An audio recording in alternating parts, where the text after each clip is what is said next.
All right, ladies and gentlemen, we are live with the No Absolutes podcast. I'm your host, Benjamin C. George, aka Mr. Wizard, and we are again here with the one and only George Monty of the True Life podcast, my good podcasting friend and brother from Aloha Mother. How you doing today, George? I am living the dream. Thank you for asking. It's a beautiful day here in Hawaii. It got kind of cold last night. It got down into like the low 70s, high 60s. So I know you're all feeling sorry for me, but I made it through. No worries. Excellent, excellent. I'm playing with the stream here. Sorry, one second. Yeah, get it all dialed in. Gotta get it going. There we go. Now I think we're going. So yeah, I think we should be live on YouTube, Twitter, and LinkedIn now. So Nice. all right, so I wanted to talk to you a couple things today. I made the title of the podcast "Reason Faith," which when you sent me your book originally, back when we first met, that was kind of the first impression that I got out of your kind of opening foray in your book. It was a very objective look at life, and the way you described it was something that I kind of personally described as reasoned faith. Those words mean anything to you?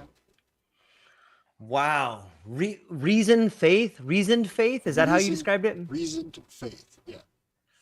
I I've never heard those two in combination together, but now that you say that, I I like it. I think it's a sort of evolution of faith. It's sort of a new spirituality. It's sort of, and to me, when I hear reasoned faith, it sounds like the reconfiguring of science and spirituality. So it makes me happy to think that it would come that way because that's what I see evolving, and I think that that is how you know a framework. There was a great book called No Absolutes, a Framework for Life. And I think that in my book, the framework I kind of leaned on or built my foundation on is sort of a reasoned faith. It is sort of a coming together of of spirituality and science. So yeah, that's what it would mean to me. Interesting. It, we often describe the separation of spirituality and science these days, which is kind of interesting because if we look back through antiquity, right, the sciences were inextricable from, the religion and, the priesthood and what have you from back in the day. So, when we talk about that, and when I hear people say it, I kind of wonder and I say, did it ever really change? Because, we have this big old world. We have these, we've talked about the void of spirituality before in previous podcasts and how that's been filled with other things. But, just because we call it science doesn't mean there's not a lot of belief in, scientific systems. In fact, so much so that we were told to believe in science not so long ago, right? So, when it comes to these words, belief in science, or belief in faith and reasoning and logic and these things, I think, there's a lot to unpack there. And I think it's pretty important how we unpack those and when we use those words. So I wrote this before because I wanted to see what you thought about reason and faith. And then I wanted to read you what I wrote beforehand. Nice. So I said, our faith and belief differ. I reason that the words we use have great impact on both our internal and external realities. And I posit that some words with greater emotional attachment, personal meaning, or just general attachment will have a proportionally larger impact on one's perspective on reality. Belief I see as the suspension of reason. Faith, or more specifically, reason faith, I see as the continual process that moves ever towards the goal of understanding, while understanding, at least in part, the limitations. Man, that's deep. That is really deep. I think that the difference between belief and faith is sort of like the difference between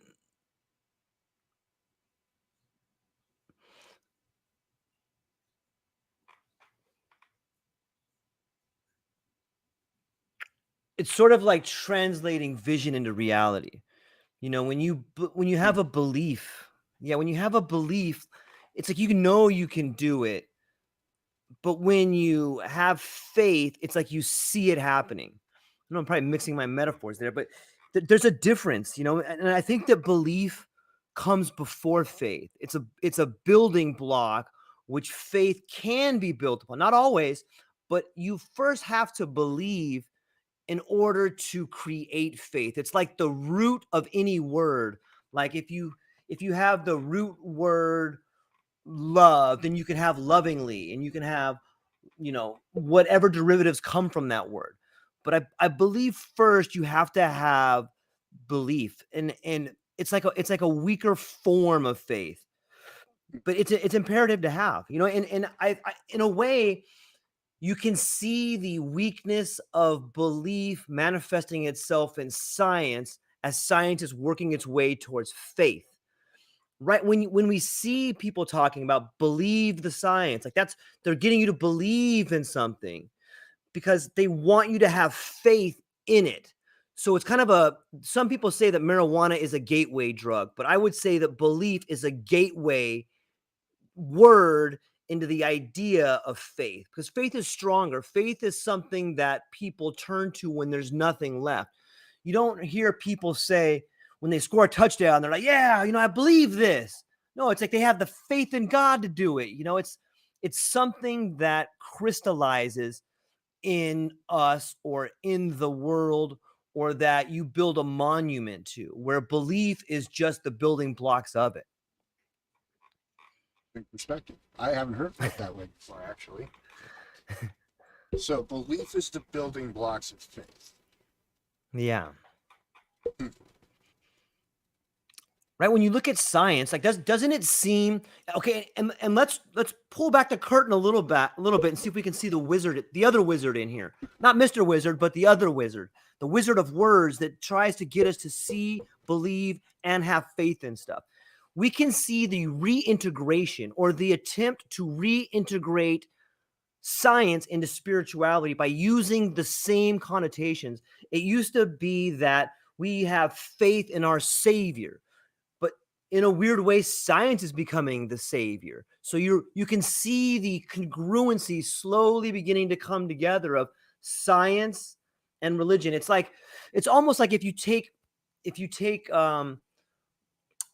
what's that silver liquid, mercury, like the all right, if you take mercury and you move it into two little blobs, it'll come back together. The same way magnets will pull themselves together, so too do belief and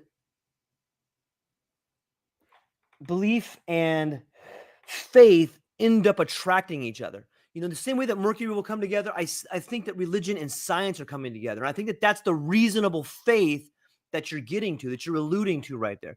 Can you reread the beginning part of that statement that you wrote down? I think there was another point, but I've forgotten what it was. Sure. Our faith and belief differ. I reason that the words we have or we use have great impact on both our internal and external realities. And I posit that the same words with greater emotional attachment, personal meaning, or just general attachment will have a proportionally larger impact on one's perspective on reality. Yeah.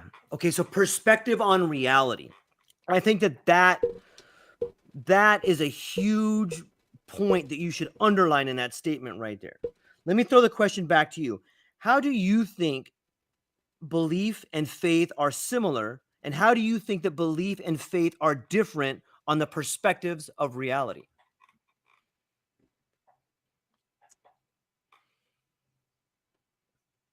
Well, I think a lot of belief, at least in my life, in people surrounding my life, has always come from an external kind of authority. Mm, It's kind like of that. been dictated uh, that if you can't have, it's kind of like the shape of the world, in many different aspects, right? If it's not the religious aspect, it was the patriarchal aspect of the grandfather, or in the father in the household, and the different aspects in the community. A lot of these things were very much belief systems that were kind of externally placed on people, and I think the perspective of faith is something that's derived from the personal experiences of the individual. Yeah, I like that. I I would add on to that too. I think that you can fundamentally see and feel the transition from belief into faith. And I think that that comes from believing in yourself when no one else will. I think that that is when belief gives birth to faith, is that when you begin to believe in yourself when no one else will. And most people have been here, and some people have taken the plunge and some people haven't. But that is where you begin to see the transition from belief into faith on a personal level, is that people around you, hey, you can't do that, you'll never do it, you can't do it, and that's just them telling you what they can't do. But for those of us who have made a big move in our life, and big is an ambiguous word. Big may be telling your parents for the first time that they're wrong. Big may be taking everything you've ever had and selling it and moving to a foreign place. Big may be having a kid. Big may be doing a project. Depending on where you are in your life, the quicker you can begin to make big decisions about your belief and its relationship to faith, the sooner you can begin to give birth to faith through belief. Like that. I don't think that it's necessarily predicated on people not believing. Okay? I think it just becomes the moment of when one believes in themselves, regardless Yeah. of it's regardless of whatever's happening. You could have a whole bunch of people propping you up, but it's that moment when you're actually like internally you digest that, hey, I can actually do this. See, I would argue that that's a weaker form of it, because while I see what you're saying, you can do that, but I think you have too much scaffolding at that point. I think that that may be a point when people are blowing you up and you have people around you as a support group. But I still think that at that stage, you're at a level of belief because you have other people that are believing in you. And there may always be people believing in you, but it's just this, for me, it's the internal. Like, I think there's a lot of growth, and this could just be my opinion of it, but I think those dark times, and the truth is, there's probably always one or two people that believe in you. At least I hope so. But all of us go through these dark times where you're like, I can't do it.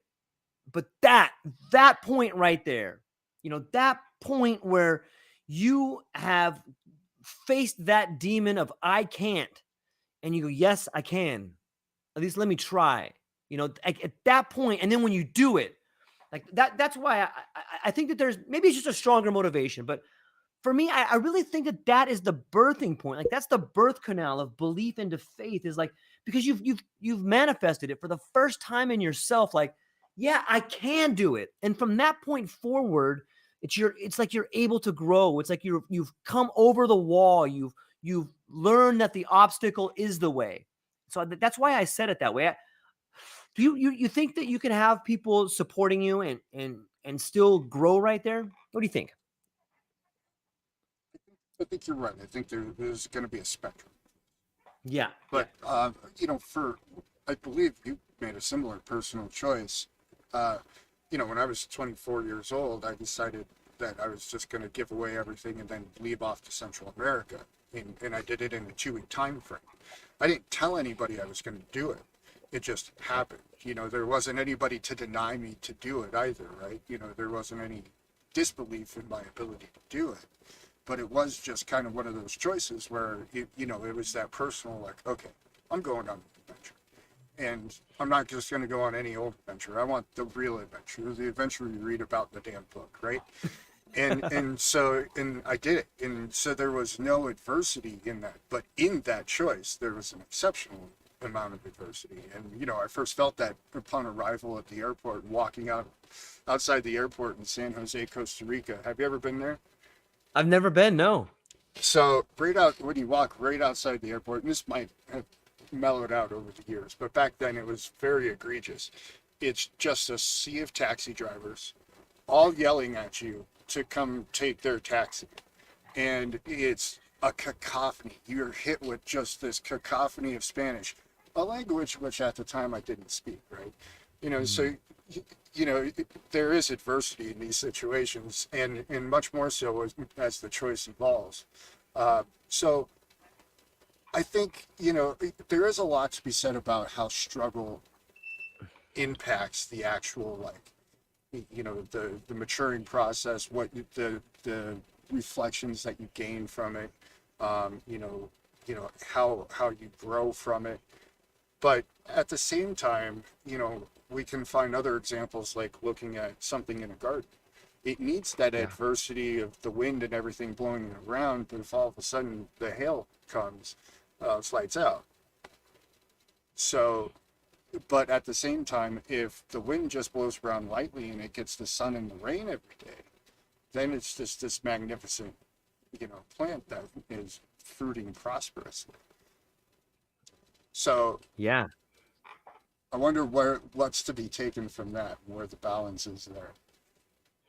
Well, it brings up a fascinating point. You and I always find ourselves in this as above, so below, and all these connections that happen. And I wonder on some level, there's probably a lot of people listening to this that have at some point in time decided to grow some weed or grow strawberries or grow something, right? And for most of us that have taken that course or are gardeners at heart or want to be alchemists or whatever, like you've grown stuff outside and then you've grown stuff inside. And, like we've all probably smoked weed from plants that were grown outside and inside. And like you said, you need the wind in order to bend those things to make it stronger. You need the elements out there. However, there's a case to be made for some of the most interesting things that we've put in our bodies that have been grown inside. You can really isolate the different factors on there, and you can bring up the amount of alkaloids, or you could bring up the amount of, whatever it is inside that fruit if you grow it indoors, because you can Provides more isolate control. and simulate, right? And on some levels, it almost seems like that's where we are as human beings right now. Like we have taken our diet from strictly eating the foods that we talked about inside and learning our life, consuming our life choices on outside, be it surfing or be it hiking or be it traveling. Nowadays, it seems like you can consume a trip to Italy by putting on a set of VR goggles and playing as an emperor or playing as someone in the Colosseum. And on some level, I can close my eyes and fantasize about the idea of taking a trip around the world with my friends and wearing the garb of 15th century Europe and understanding what it might be like to work in the commons. And like, there's probably a lot of benefit to that. However, I, I think it has to be in conjunction with the surfing, with the hiking outside. I think together it's whole. And if even if you isolate the best conditions inside, whether it's a plant or whether it's a fruit or whether it's an education, I think you are lacking the getting your hands dirty, getting the experience on the outside. I think that there's something to be said about real experience versus simulation. I agree. And from a perspective of like programming, engineering, Yeah. there's always the simulation, and then there's what happens when you put it out in the wild, and how, Yeah. and especially when you put something out in the wild and then people start interacting with it, Hmm. because they interact with it in ways that you could never imagine, especially when you start iterating this over millions and millions of uses. People clicking different ways and typing in things where you never expect somebody to hit a key, and all of these different nuances, right? Right.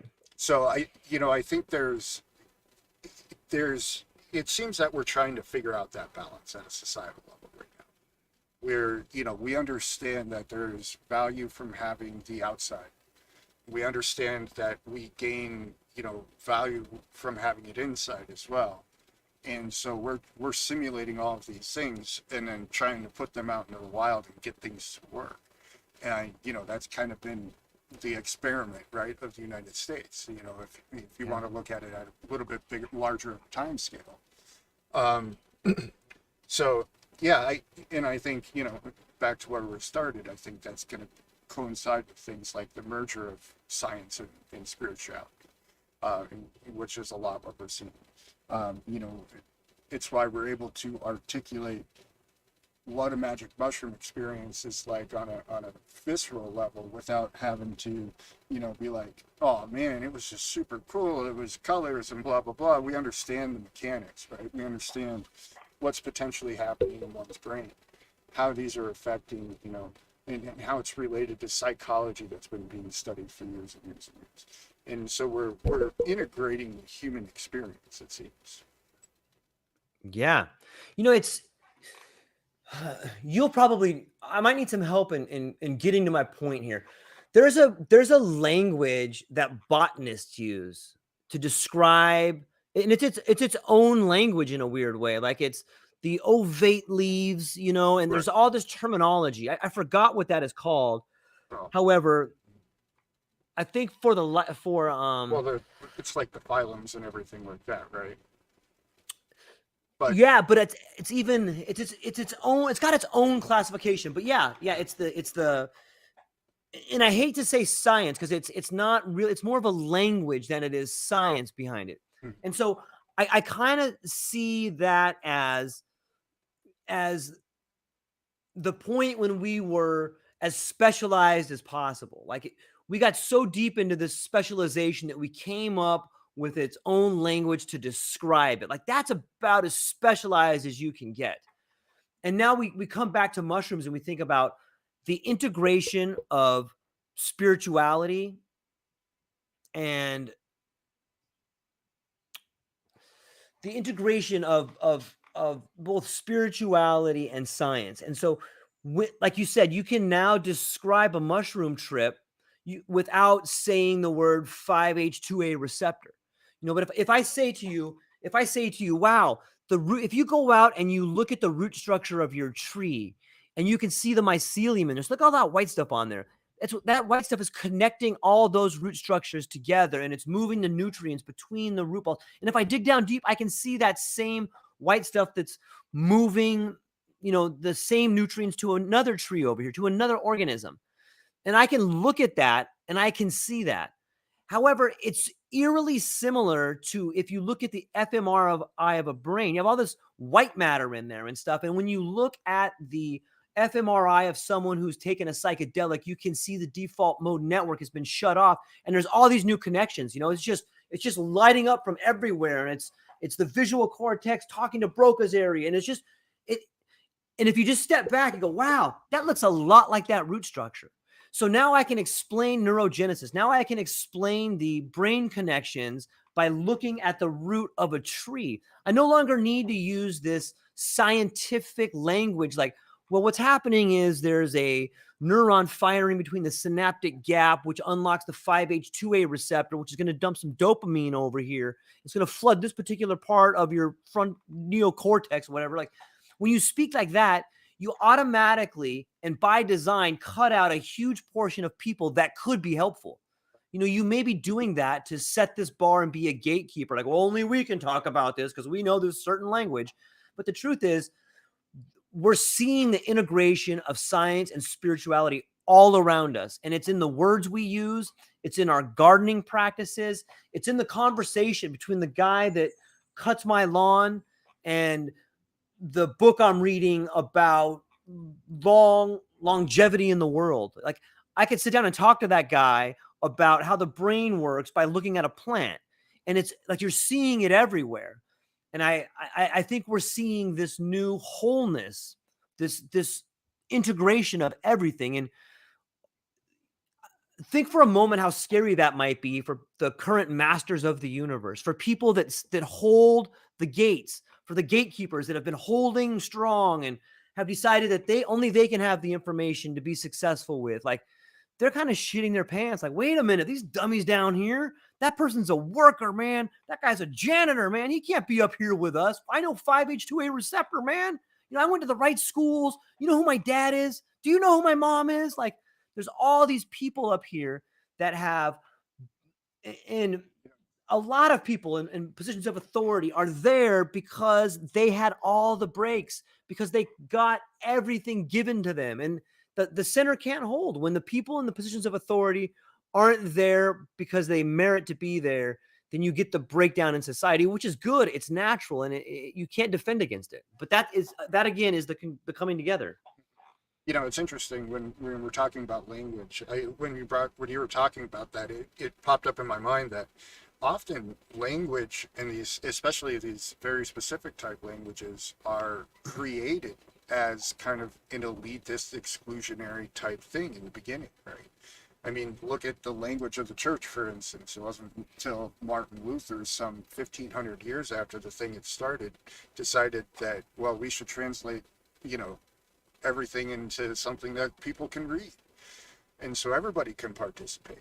And, again, with science and, even if you go back to like mystery schools and things like that, Yeah. they had very, very detailed teachings, and you weren't allowed to know the secrets of, making black powder until you reached the journeyman status in the guild. Yeah. It's interesting that a lot of our language and communication starts as a form of secrecy almost. Yeah. Yeah, it's this idea of secrets. There's some there's some really interesting ideas about architecture. If you look at some of the buildings in Europe from 3 or 400 years ago, there's actually codes written in those buildings in the architecture. Like you'll see, just Google Europe and look for strange architecture, and you'll see like some buildings in a row that have like slants at them, right? Like, and all of them have this one, and then one will have lines coming up like this, like that. It's written in the architecture what the people are trying to tell you, and you can go back and you can find the architectural codes. Like that's why it took some builders, in that's why the project to build like Notre Dame took so long, is because they were planning it out, and like it took generations to build these things because they were building into the architecture a language that you can still read to this day if you're willing to do the work. Like the Oh, language is all around us. well, not Notre Dame anymore, right? Yeah, yeah, yeah, yeah, yeah. Um, yeah, it's interesting you bring that up, and since you brought it up, what do you know about Tataria? Man, I have seen maybe one or two of Xerxes videos. I've seen this kid he's really interesting. He used to be like a work at NASA, and I think he's an interesting guy. But all I know is about a lost civilization, man. That's all I know. What can you fill me in on some of it?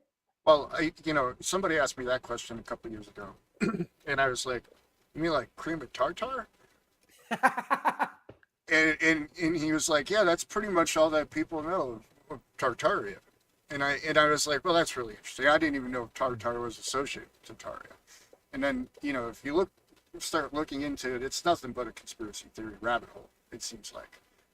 But at the same time, there's a lot of evidence to support some very interesting things, namely the architecture, which is what you Yeah. brought up.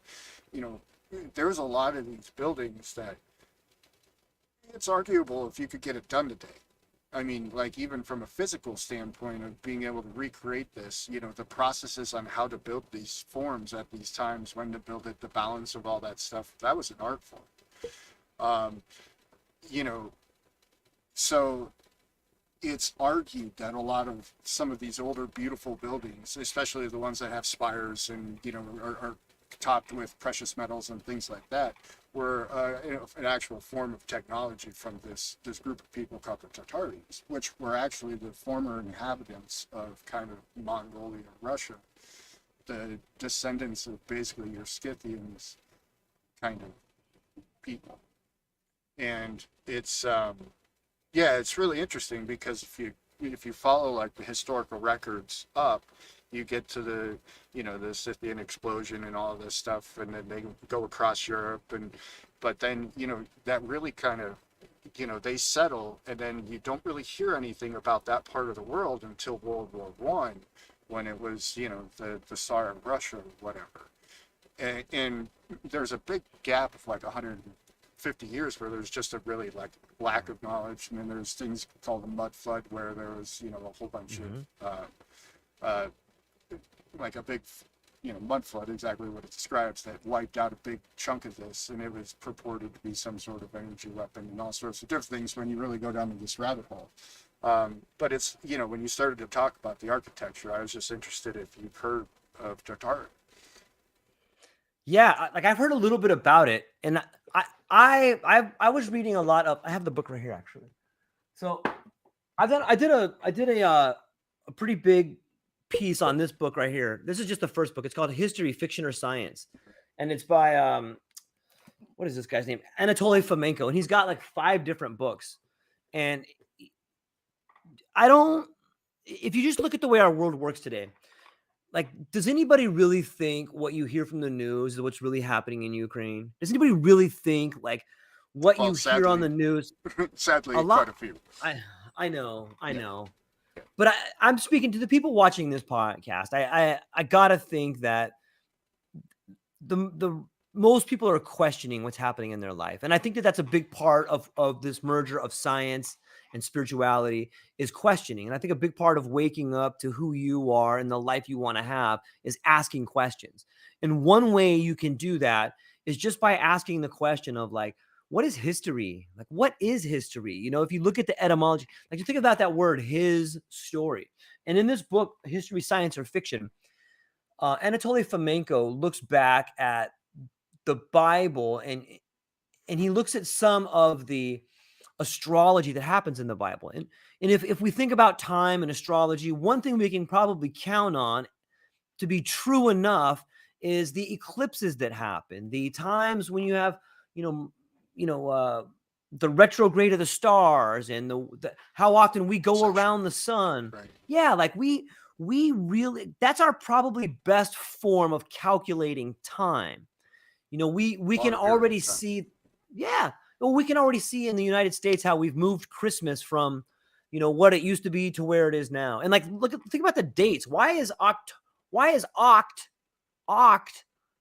the 10th month? Why is October the 10th month? Why is November and December? Like these should be 3 months back. Like that's the wrong word to describe the It's the 10th wrong month. word. It's the wrong word to describe. Right.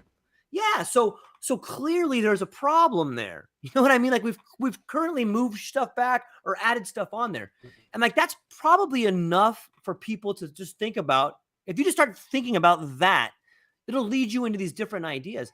But some of the really interesting stuff in this book that I read from Anatoly Fomenko was talking about the Middle Ages and how a lot of the history that was written down by the church. And it was written down by, you know, he's narrowed it down to these 2 guys that I should probably remember their name off of hand, but I can't quite do it because I'm on the spot.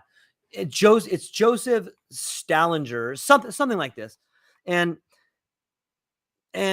he talks about how it's these people trying to remember what happened and decipher what happened and translate what happened. But we know that interpretation means translation. So, you know, you can't really remember all these things. And there's so many good books that talk about prior history, whether it's Tartaria or whether it's, you know, it's different sort of sacred text, or the Bhagavad Gita talking about what seems to be like a nuclear war happening.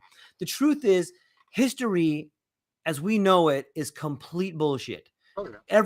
Everyone is told by the winner. Just look at, like, if you want to do an experiment in bullshitting, tell someone your history and then watch how chock full of bullshit it is. Like, everybody does it, you know? Well, I mean, just even think about it. If somebody were to sit down and ask you, tell me what the world was like 100 years ago. Good fucking luck. Yeah. The average person you're going to sit down and ask that question to, they're going to be like, I don't know. I think they maybe invented cars or something back then. You know, and that's if you're lucky, right? I mean, Yeah. you know, who knows what sort of wild things people would come up with. That would be an interesting random street question to people. What was life like 100 years ago? And then if you were to record all of those, right? Or, you know, what does that look like? It's going to be a hodgepodge of nonsense. So that's another kind of just like reality check tool to use to suggest that, oh yeah, it's definitely recorded at a very specific clip by a very small group of people, because otherwise it would just be utter chaos if it was a true history of things, unless it was recorded in the moment at the time.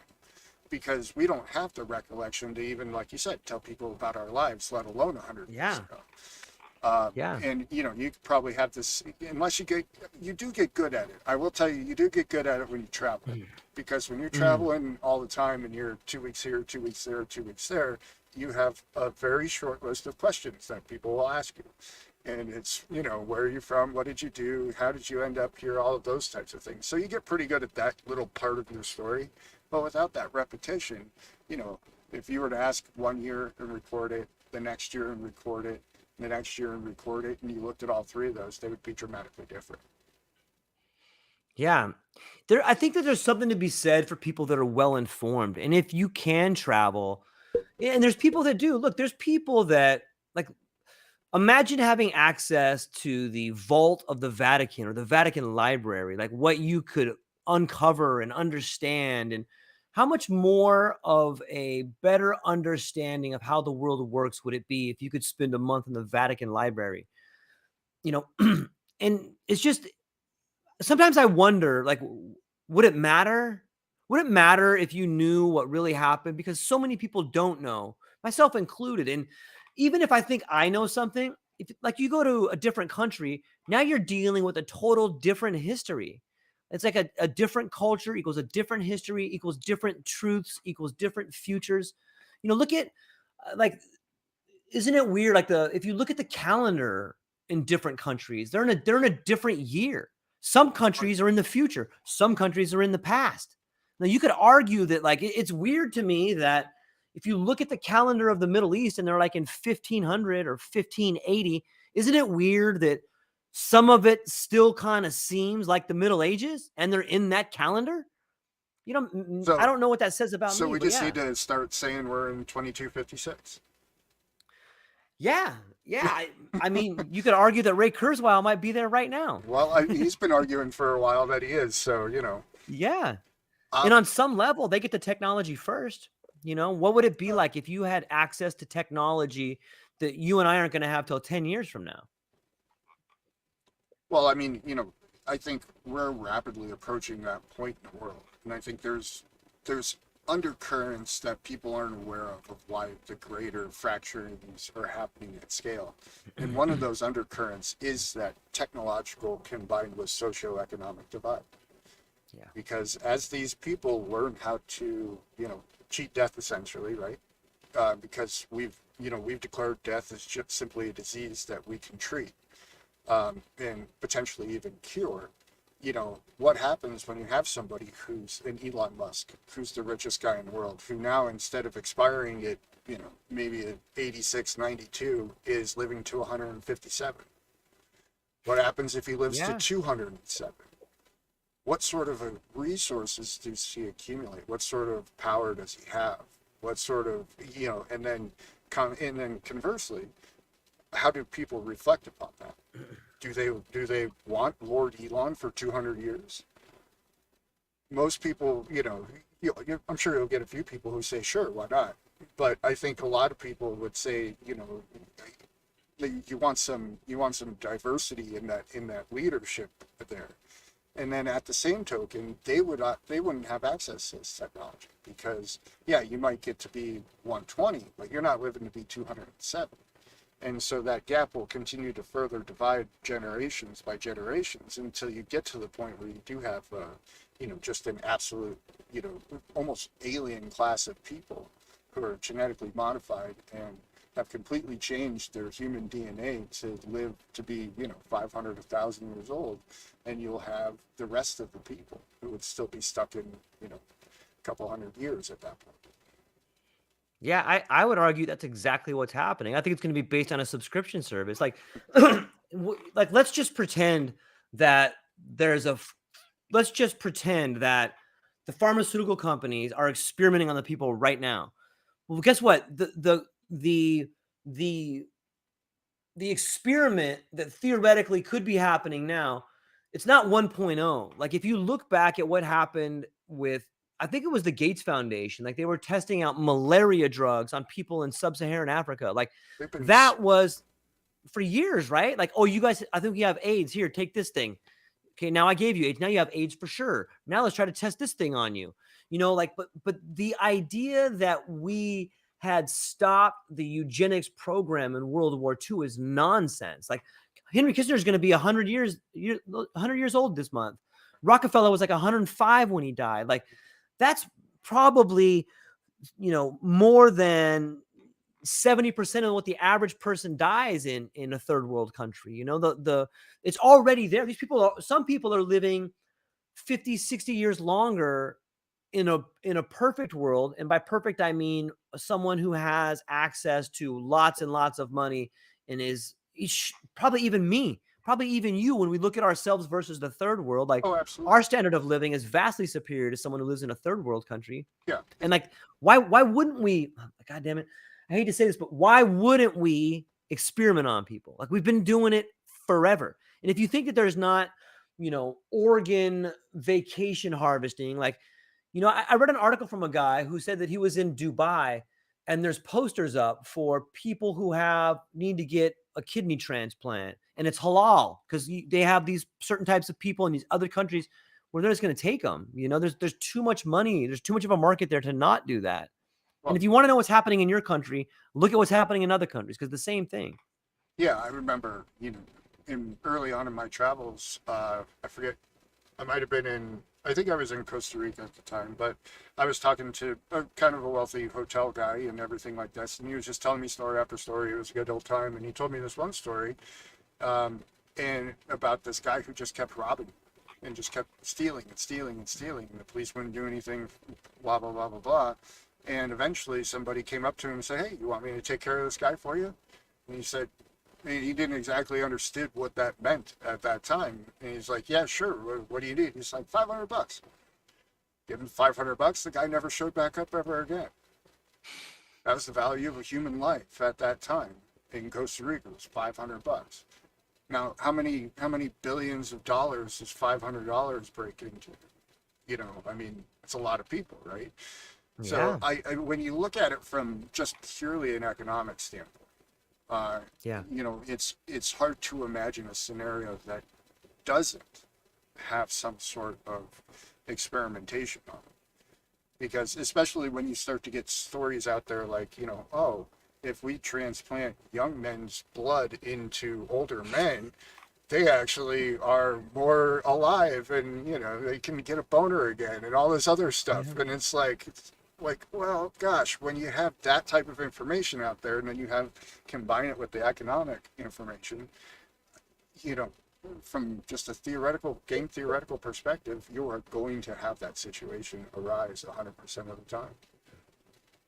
Yeah. I mean, I really enjoy talking to you because I know you read a lot and I know you're informed, and I know you enjoy reading things that may seem to the bone and some things that may be a little bit out there, kind of like me. And I really think that we have the technology we need right now to move us into the 22nd, 23rd century. And some of it may be in its infancy, but you know, I, I think that we could be on hydrogen right now. I think that we could harness so much more energy from the sun if we were able Oh to yeah. use some of the newer technology out right now. But it's just getting through the gates of the old gatekeepers, and like, you're seeing them die off. And like, the same way that science moves forward, one death of a scientist or a theory like Unfortunately. this, Yeah. yeah, right? Like, you have to wait for this guy to die. Otherwise, everything that he wrote and everybody he influenced is garbage.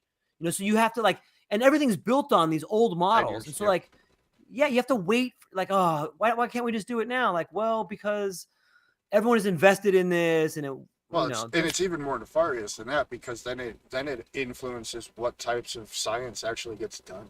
yeah, it's a And, great point. because then it's, oh, we can't do science that might contradict the conclusions of this hero that we have, so we're not going to fund this science. Fast forward 25 years later, after that guy dies, scientific breakthrough. Surprise, Yeah, like surprise. Yeah. they're sitting on it. There's another great set of books by Manuel Velikovsky, Mhm. and he talks, he speaks really authoritative on the idea that the world we know it was formed by catastrophic events that happen on a regular basis. And there's a lot of evidence to support that. He's not the only one that talks about it. However, because the majority of books that were written about continental drift and these other sort of Darwinistic ideas were already out in the open and so much money had been invested in it, his idea was looked down upon and not given any light. And how many other things are like that? Like, I know you're familiar with the electric universe. The electric universe theory is such a better theory than anything we have right now. And no one's talking about it because trillions of dollars probably have been spent on this old stupid model, where here's this new model emerging. And it's just like Galileo is going to get to a point. Like, if you want to know what happens, just look at Galileo and look at these people that were told to shut up or die because you're going to ruin everything for the people that have all the money. Like, that's the problem, man. Yep. But we're getting to a point now where It's you changed. can't hide it.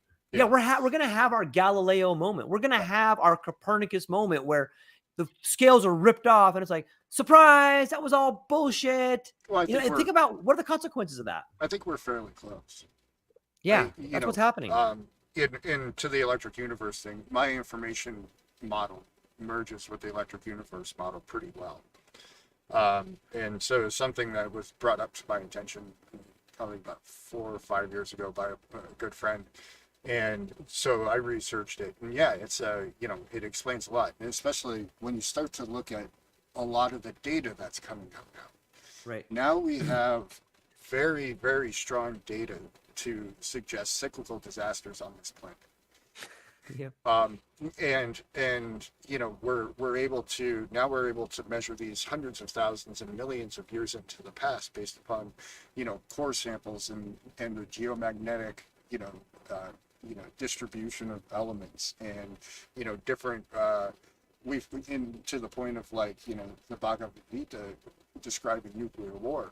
We found nuclear glass deep in the Earth's core where you really shouldn't find nuclear glass, and there was no nuclear testing to deposit it, right? We find these nanodiamonds at the same levels in these core samples.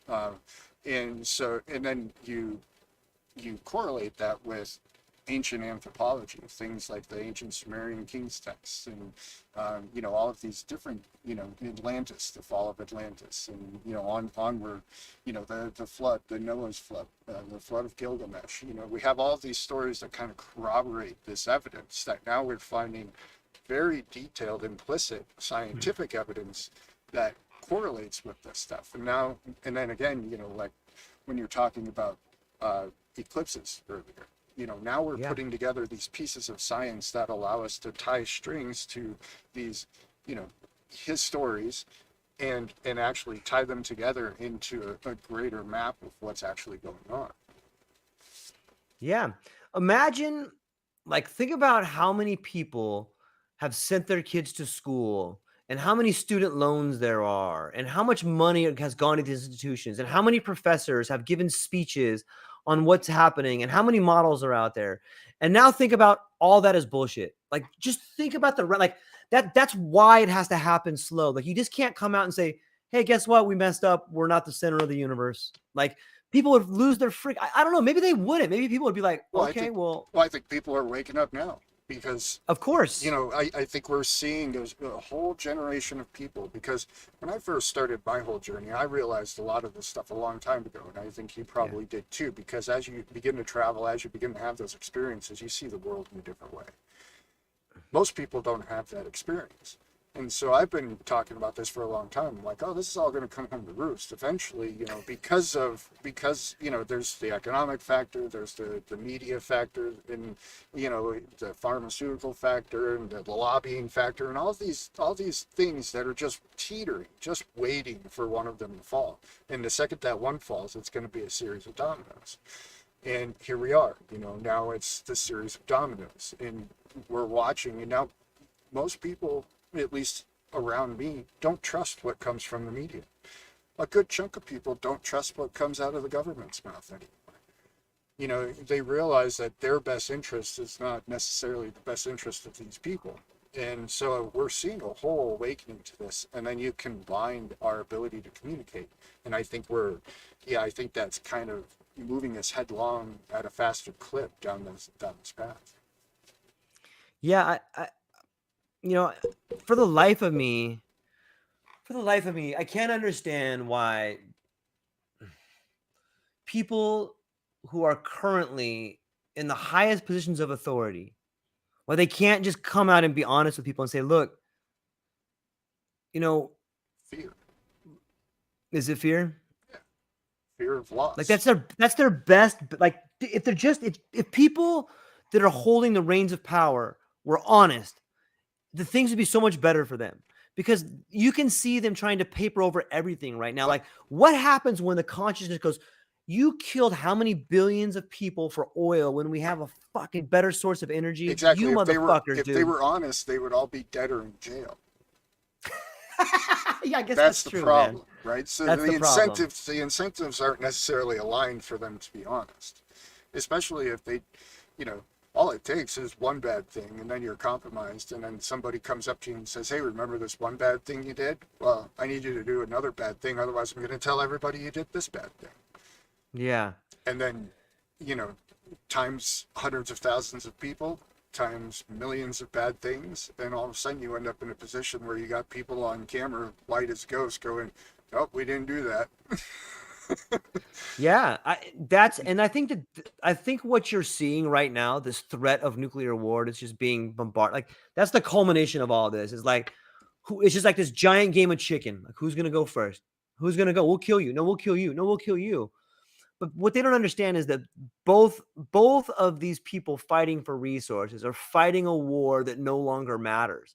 Like I really think that you're going to see this cosmic joke play out, and it's the wheels of justice grind slow, but they do grind. And it blows my mind to think like as a parent, like you're gonna let you're gonna just fucking ride it out, even though you've been on top for 100 years, or maybe your family's been on top for 500 years. You're gonna ride this out and let your kid take all the heat. Like what a giant horrible piece of garbage you are Yeah, to but let your kid. You're so much of a pussy. yeah, You're but gonna let your kid take all the heat. yeah, but you've been making shitty decisions your entire life that morally compromise you a little bit each time you do them, and then Yeah, eventually you got nothing left.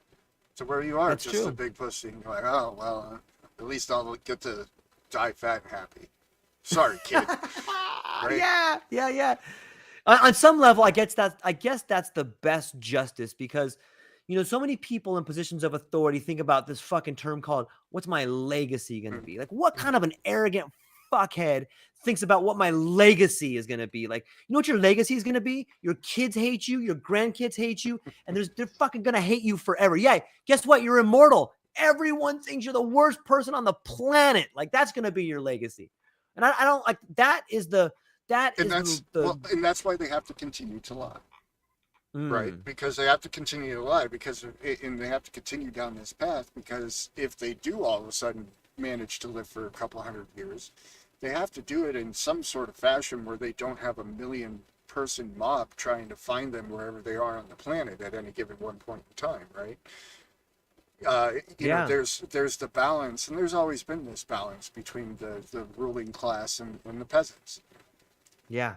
and this is just that balance kind of being shooken again, as it has been many times in the past, Yeah. I in one sense. on some level, yeah, I wonder like what do you think? Like is this are we seeing a revolution take place? Are we seeing people running and hiding for the exits? Like, on some level, I think what you're seeing is a last attempt to hollow out every single dime from the United States, from the working person. Like, hey, take it and send it over. Give another 15 billion, another 10 billion, another 600 million. Hey, the people are uprising. We can't get any more. Fuck that. Another 600 million, another 6 billion. Like they're squeezing as much blood as they can trying to squeeze blood from a rock. Like, and I don't know to what end it works. Let me give you an example. Like I see it playing out in my own community. Like I know people where I live that stole $200 million. Like one guy stole $200 million from the taxpayers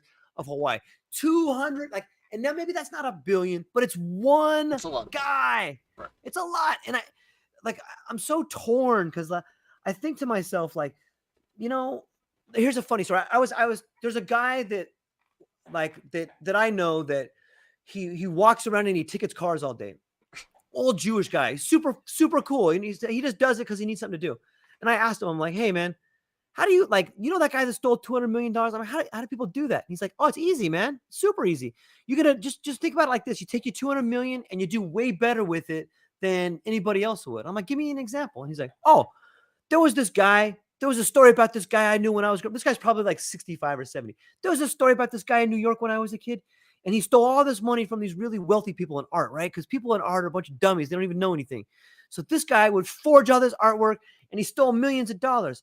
And when they finally caught him, they took him to court, and they looked through all those records, and the guy gave away all the money to charity. The guy lived in like a 200 square foot studio. He lived on beans, and he just took all these people money and he gave it to other people. And when it came time to sentence him, they slapped him on the wrist. And I'm like, well, that's a different kind of steal in there. That I can kind of That's get some Robin behind. Hood stuff right there. Yeah, this particular guy in my community, he took all the money for himself. Yeah. Like he didn't even Yeah. I could see if you're going to steal money from the wealthiest people and Robin Hood it out and give it to things, that's a different level, at least in my opinion. But this guy just took it for himself and he gave it to his family. Like he just took it for himself, man. And he didn't steal from the richest people. He stole from the people that needed it the most. Like he stole from the charities and gave it to himself. Like on some level, like that's the justice in it. Like I don't know how to square that because I look at it and I'm like, it makes me like it hurts my heart a little bit to see someone do that. When I look down and I see the calluses on my hand. Yeah, how could it not? I mean, it's like, especially, I've known you for a little bit, but I can tell you try to live a good life. In terms of the sense of being a good human being. I try. In the sense of being a good human being. And there's no way morally or ethically you could make that choice. I can't. I wish I could in some ways, but I can't. But that's why it hurts. Is because you can't make that choice. And so because you know what that choice means. It means you know what that compromise is. And you can't make that choice. But you know that they have, and you know what they've lost from making that choice. And that's the sad part of it. And then there's kind of, another sad part of it, which is all of the removal of opportunity because of those choices, right? Yeah, it's a thing. And, when you really start to look at society at a larger scale, you see just a never-ending laundry list of these things. And that's what I first saw, some 15 years ago. And the more I started to look into it, the more I started to pull back, all sorts of, and meet people especially. I met tons of wealthy business people, doctors, lawyers, and stuff as I ran a fishing business. Yeah. And they told me how they hid their money in Panama, how to set up a trust. And, you pay this company, here's my guy, here's his card, it costs you $1,200. They have a local there signed as your signatory on your trust, your name's not on anything. And the Panamanian Constitution protects any bank information being shared internationally. You're good to go. And that was that was before the Panama Papers and all that stuff. But the Panama Papers wasn't Panama itself. It was just one of those companies that you paid $1,200 to got hacked. There was hundreds of those companies 20 years ago. Hundreds of them. The banking center in Panama City is incredible. Hundreds of banks, massive buildings, names you recognize and names you don't, and it's just a whole city center of blocks, and it's nothing but hiding ill-gotten gains pretty much. And that's just Panama City. There's tons of other places like that. And there's Belize was one of them at the time. You have the Caymans, you have Swiss bank accounts, you have all, and then you have places like Ireland who do it a little bit more on the up and up, and they say, hey, if you move your business operations over here, we won't charge you any income tax. And so that's why you have a Microsoft and a Bill Gates and a Jeff Bezos and an Amazon not paying income tax in the United States, is because actually we're centered out of Ireland. Just so happens they don't charge us income tax because we're based out of Ireland. It's just this, it's a sick game once you start to unravel it. And especially when you weigh in how many people it impacts. especially negative. And Yeah. it's wild thing, I've been audited. I get audited every year now. I got audited once. man. I get audited every year now. And they're like, oh, you owe us another 13. You owe us another 5,000. And I'm like, dude, look at me, man. I work fucking 18 hours a day. And you coming for me for $1,300? Like, Yeah. I know there's a guy on my fucking route that stole 200 million. The Mhm. fuck are you guys Yeah, but doing, you shitheads? he can afford to pay 20 million for lawyers, and you can't. Yeah, it's true. And that's the reality of that that's what bothers me, situation. man. Yeah, that's the reality of that situation. That's why when they say these 87,000 IRS agents are just being hired to go after, people who make over $400,000 a year or whatever it is, Bullshit. it's all bullshit.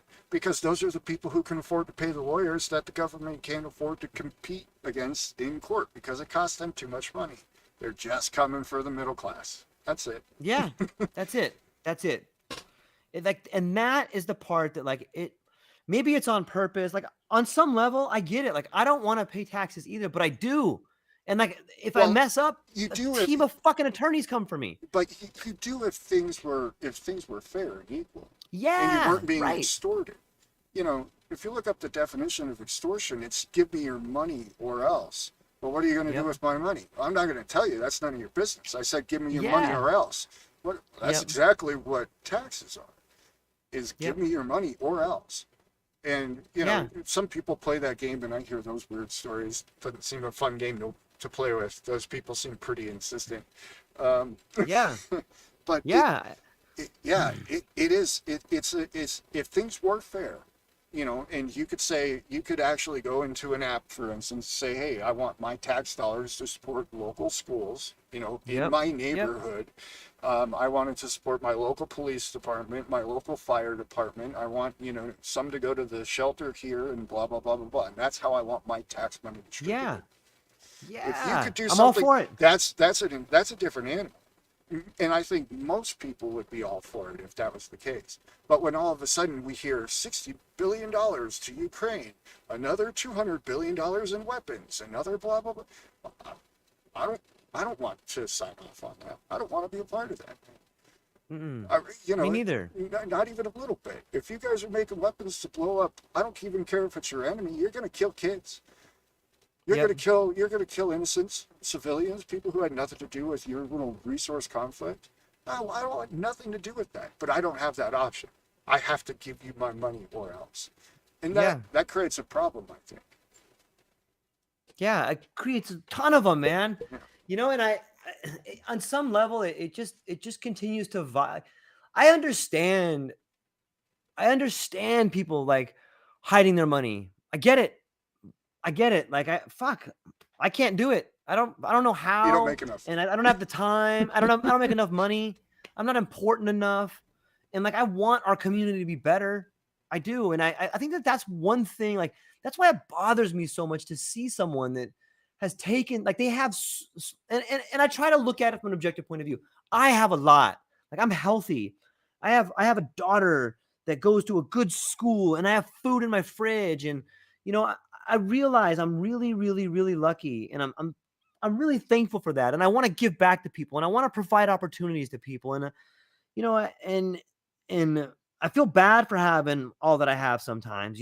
But if someone from a third world came and saw what I have, they'd probably look at me the same way that I look at this guy that has 200 million. And that's how I try to put it in perspective for myself. But I don't know, man. Well, It really bothers me to have to see someone that's doing this every day and see how much they have. Like it fucking bothers me, man. I think it's bothering a lot of people a lot more because Yeah. now the veneer has been stripped away, and the corruption's pretty much laid out pretty damn blatantly if you're just willing to open your eyes. And it's one of those situations, those with eyes to see, right? Yeah. Um, Yeah. yeah, go ahead. Well, like I see, like I think I can't help but think about it sometimes. And I feel bad for the guy's kids in some ways. Like Well, sure. they all own businesses, and like I'm pretty confident that the only reason that guy's kids' business are successful is because he's bribed everybody. And think about that. Like, that It's the way must it bother the works. kids. That must bother them. You know what I mean? Like, I'm sure that there's people that are horrible to this guy's kids because of what he did, and that's not right. That's not fair. But who else? They're going to go after the weakest people. The same way the IRS comes after me, there's going to be people that come after this guy's kids or this guy's wife. But then I'm like, the guy's wife had to know. Like, she's not dumb. Like, she had to know when you're in Vegas Oh yeah. sitting at $1,000 table. Like, you gotta know your husband's a criminal, love. I'm sorry, Oh yeah. but you gotta know, and that makes you complicit. To what degree, I don't know. I'm not blaming you, but like, it's Well, so intricate to think about what's happening there. yeah, and I don't think it needs to be a game of blame. That's Right? not. It needs to be a game of why does this Integrity. happen, and then Yeah. figuring out how to unravel it, and and figuring out where to instill integrity into the system, because obviously we have none left. I mean, if it's not if it's not from the private corporate level or the local bureaucratic level, it's Right. entirely international NGOs and corruptness, from top to bottom. We've completely lost our integrity as as human beings in respect to one another. Oops. Yeah, and there's no justice. Like, if No. you make enough money, you get slapped on the wrist and told not to do it again. Like, and that's a perverse incentive. It's like, hey, this is wrong. Are you sure it's wrong? Because look, that guy's doing pretty good. The guy stole 200 million and he gave back 150. What happened to the other 50?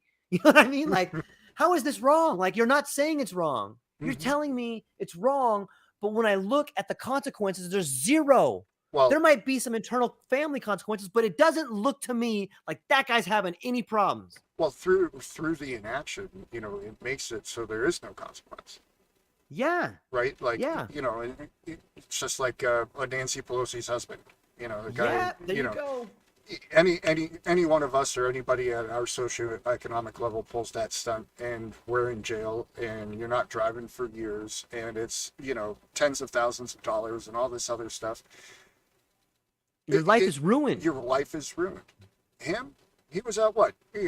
Overnighter in jail, and the governor called and a little slap Bad. on the wrist. Shame on you, Yeah. Don't do it rules, again. rules for thee, not for me, right? And Yeah. that's kind of always been the case, and that's Yeah. kind of Yeah. always been the fuel of revolution too.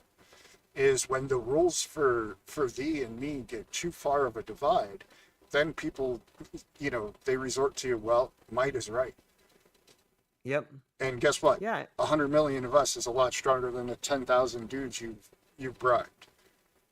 Yeah.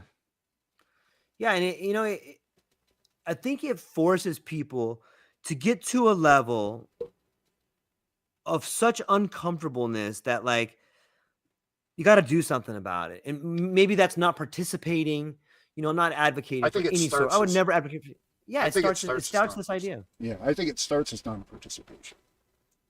Yeah, And then eventually you get enough people non-participating, and then they start talking, and they go, "Hey, I didn't realize there was so many of us. Maybe we should have a conversation." Yeah. yeah, yeah. It's fascinating, Ben. I love talking to you, man, and Hey, you too, dude. I love the No Absolutes podcast. I really like being given the opportunity to. I the same way when you go to another country, you learn a lot about where you came from. By coming on your podcast, I'm learning a lot about how to be a better host and how to interact more with people. So I really thank you for the opportunity to do this. I feel like I'm learning, and I'm I feel thankful for that. I wish I could go a little bit longer. I know you got probably more people coming up, and I'm sure that you have some consulting to do. And just like me, you got another 15 hours to put in. So thank you. Thank you for your time, man. And I look forward to maybe next Thursday. If you don't have anybody, I can come on again. I really enjoy it. Yeah, I don't mind a George and George Thursday. It sounds good to me, brother. Yeah, dude. Awesome. Okay. Well, from me, what do I got coming up? I got tomorrow, I got the lovely Jen Maxfield, who was an anchor and has a new book out that is definitely worth checking out. She's kind of a throwback to these sort of muckrakers where people would go out and they didn't care about what political persuasion you were. They covered about caring a story. And she's got a really cool book, and that should be tomorrow. I got her. So people tune into the True Life podcast tomorrow. I've got some other cool things coming up, and I'm excited for them. So that's what I got. Right on. And check benjamincgeorge.com for more updates, new cool things coming, and everything else that's going to be happening. More George and George podcast on Thursdays. Thanks everybody for tuning in, and we'll see you next time. All right. Aloha.